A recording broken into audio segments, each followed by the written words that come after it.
Light work, no reaction. Light work, no reaction. Ooh. Okay, it's got a little kick. First try crocheting the second row with this technique. It's harder for me to move the yarn around the hook than if I were to crochet traditionally. But if you have mobility issues with your hands, then it is definitely possible to crochet this way. You can do this with other stitches too. Let me know how you get on.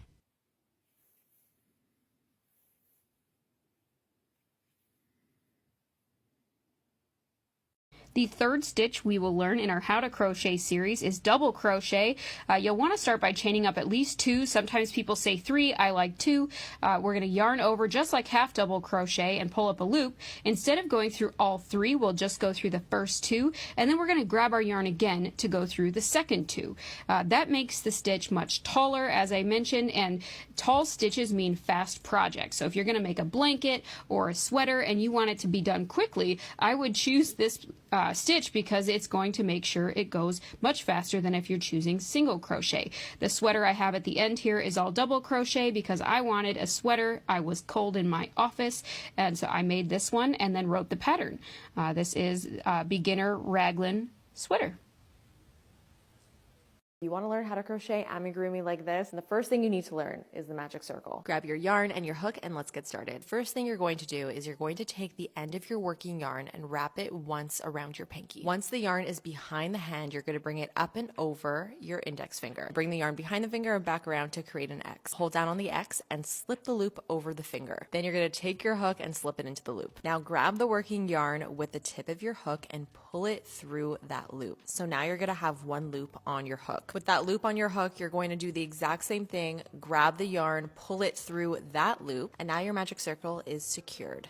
So you're going to repeat that for as long as your pattern says to. So for example, if it says to create 6 stitches in magic circle, you're going to repeat it 6 times. So once you've worked all of your stitches into the loop, you're going to hold on to your stitches with one hand and then gently pull the tail end of the yarn to tighten the circle, which will close the hole completely. And then once your magic circle is complete, you are ready to start stitching. Let me know if you have any questions in the comments. Going faster than fast, hit the gas, lose control, I won't crash, running high. Put your money on the dash, throw the dice, lose control, I won't crash, running home, I won't crash, when you slow, I won't crash, running, take. How to make a double leaf. Fendi Prada, the basic wear that so I don't even bother.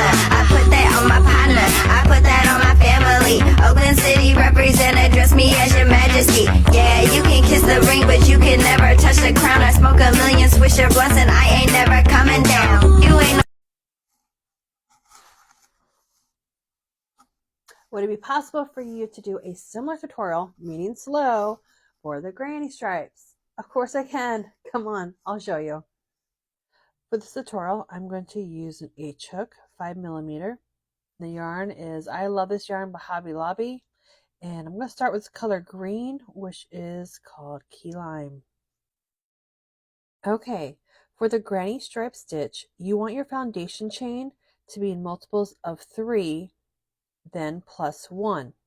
So here I have chained 21, which is a multiple of 3. 3 times 7 is 21.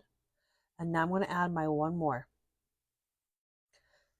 To get started, we are going to do a double crochet into the 4th chain from hook. So let's count.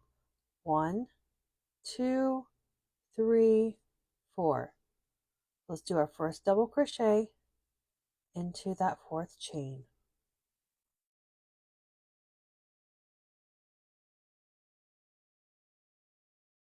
Take note that the 3 chains that we skipped at the beginning are counted as the first double crochet. And then we just made the next double crochet. So far we have 2. And this is how we're going to begin the first round. Now we're going to skip 2 stitches, 1, 2, and we're going to do a double crochet cluster into the next stitch.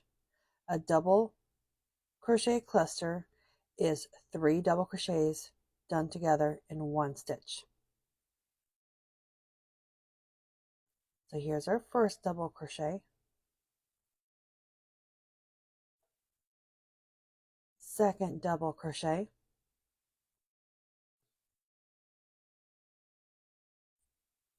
is our third double crochet.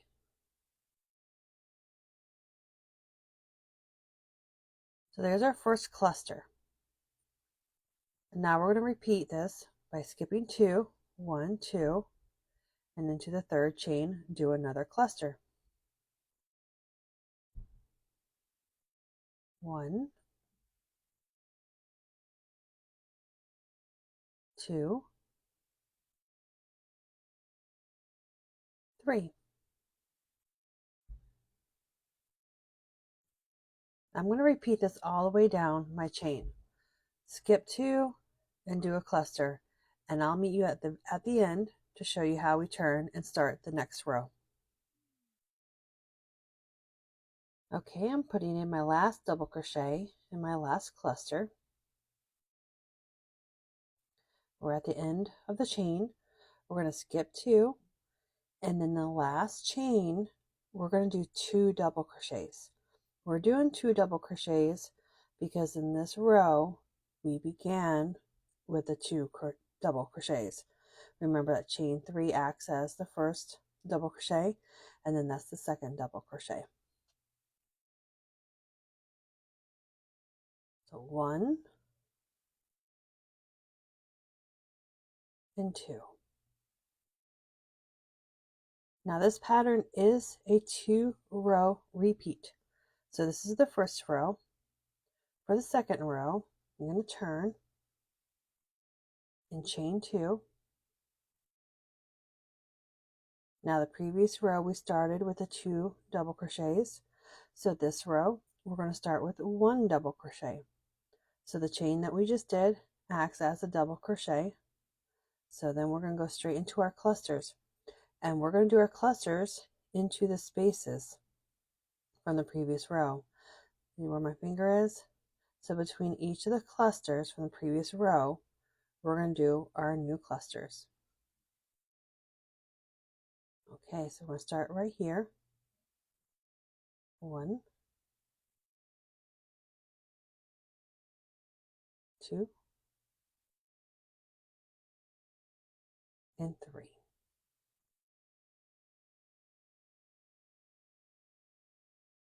Next cluster into the second space.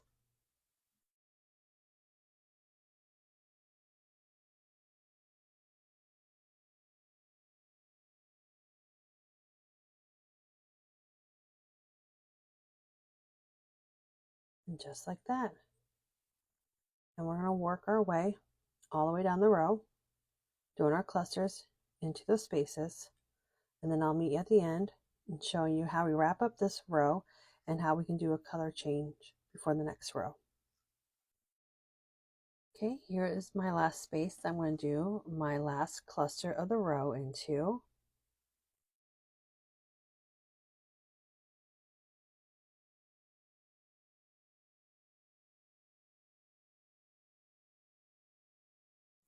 Okay, so this row 2, since we started with a 1 double crochet, which is that chain 2, we are going to end with 1 double crochet. And you can put it in the top of the chain if you like. I like to go in between the 2 stitches. Right between. Just like that. Okay, notice I did not finish that last double crochet because we are going to do a color change. So before you do your last step of your double crochet, you're going to drop your first color.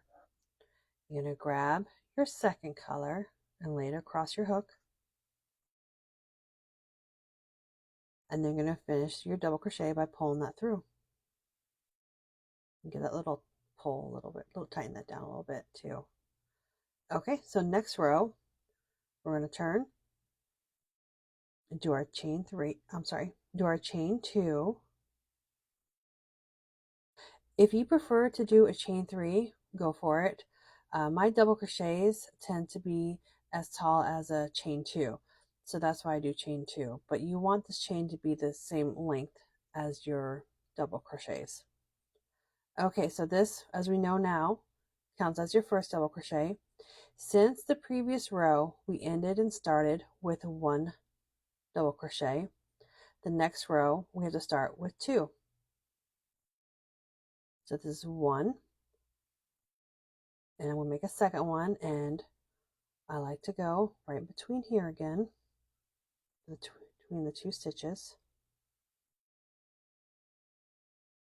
So there's my 2 double crochets, and now I'm going to do my clusters in between the spaces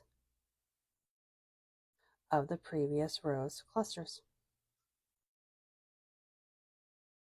And that's all you do. You repeat rows 1 and 2. So remember, you start with 1 double crochet, which is your starting chain. Then you end with 1 double crochet. If you start with the 2 double crochets, which is your turning chain plus 1 double crochet, then you end with 2 double crochets, and you repeat both of those rows to the length that you want. Now this stitch is a really fun stitch for yarn busters and for like scrap blankets. You can have a lot of fun with color combinations. I've noticed that on this stitch, changing colors every 2 rows looks really nice. Even if you do every other row, I kind of like that too. It has more like a little swatch look to it. And that's how you do this adorable granny stripe stitch. Don't forget to add this to your favorites. If you haven't already, make sure to give me a follow. I'll see you on my next video.